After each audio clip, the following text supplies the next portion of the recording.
Good morning world and hello Transfer It! Samahan ninyo kami muli maglinis ng aming store sa pamamagitan ulit ng paggamit ng 5S. Isa, sort pagbukod.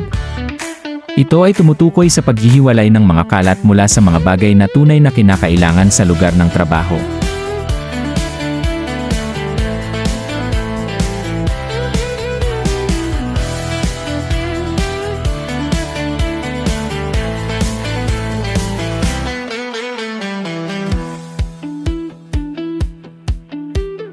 Dalawa, set in order pag-aayos.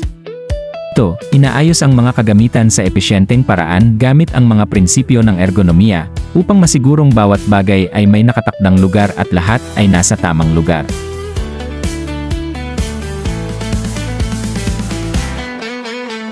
Tatlo, shine, paglilinis.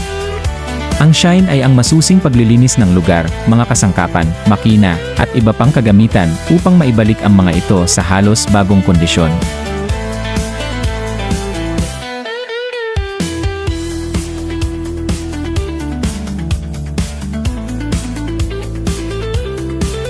Apat, standardize, pagpapanatili ng pamantayan.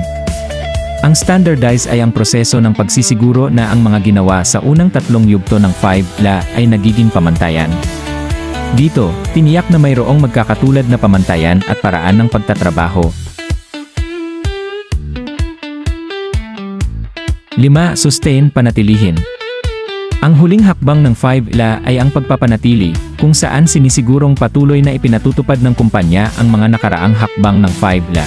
Kasama rito ang pagpapanatili ng kalinisan, regular na pagsusuri, at patuloy na pagpapabuti.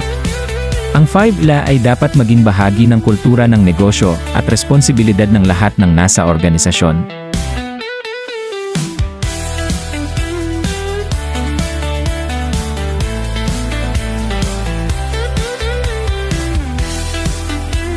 Sa paglilinis, tandaan ang mga pangunahing bagay para maging epektibo at ligtas. Kumuha ng tamang kagamitan, sundin ang mga hakbang sa paglilinis, at gamitin ang mga panlinis ng wasto. Isaalang-alang din ang mga alituntunin sa kaligtasan.